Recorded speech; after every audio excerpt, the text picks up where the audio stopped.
ఏపీలో గత వైసీపీ ప్రభుత్వంలో కీలకంగా వ్యవహరించిన ఓ ఐఏఎస్ అధికారి తాజాగా కూటమి ప్రభుత్వం అధికారంలోకి రావడంతో విధులకు దూరంగా ఉండిపోయారు. ఆ తర్వాత ఏకంగా వీఆర్ఎస్ తీసుకుని వెళ్లిపోయారు. కూటమి సర్కార్ కూడా ఆయన వీఆర్ఎస్ ను ఆమోదించి సాగనంపేసింది. అయితే తిరిగి ఆయన రీఎంట్రీ ఇచ్చేందుకు ప్రయత్నాలు చేస్తున్నట్లు తెలుస్తోంది. ఈ మేరకు ప్రభుత్వానికి సదరు ఐఏఎస్ అధికారి చేసుకున్న విజ్ఞప్తిని సీఎం చంద్రబాబు ఆమోదిస్తే తప్ప ఆయన రీఎంట్రీ సాధ్యం కాని పరిస్థితి నెలకొంది. వైఎస్ జగన్ హయాంలో 5 ఏళ్ల పాటు ముఖ్యమంత్రి కార్యాలయంలో అత్యంత కీలకంగా, ఇంకా చెప్పాలంటే సూపర్ సీఎస్ లా పనిచేసిన సీనియర్ ఐఏఎస్ అధికారి ప్రవీణ్ ప్రకాష్, సీఎంఓలో అందరిపైన తానే బాస్ అన్నట్లుగా వ్యవహరించిన ప్రవీణ్ ప్రకాష్ విశాఖను రాజధానిగా ఎంపిక చేశాక అక్కడికి వెళ్లి ప్రభుత్వ పెద్దల కోసం భవనాలు సైతం ఖరారు చేశారు. అంతేకాదు విద్యాశాఖకు ప్రత్యేక ప్రధాన కార్యదర్శిగా ఉంటూ టీచర్లకు చుక్కలు చూపించారు. విద్యాశాఖలో అన్ని పథకాల అమలుతో పాటు విమర్శలకు దారితీసిన పలు సంస్కరణలకు ఆయనే ఆద్యుడు. వైఎస్ జగన్ ఆయనకు ఇచ్చిన స్వేచ్ఛ అలాంటిది. అయితే తాజాగా రాష్ట్రంలో కూటమి సర్కార్ అధికారంలోకి రావడంతో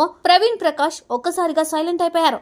అంతేకాదు గతంలో తాను తప్పు చేసి ఉంటే క్షమించాలని టీచర్లను సైతం వేడుకున్నారు. చివరికి వీఆర్ఎస్ కోసం దరఖాస్తు చేసుకోవడం, దాన్ని ప్రభుత్వం ఆమోదించడం చకచకా జరిగిపోయాయి. దీంతో ప్రవీణ్ ప్రకాష్ శకం ముగిసినట్లే అని అంతా భావించారు. కానీ అక్కడే బిగ్ ట్విస్ట్ చోటు చేసుకుంది.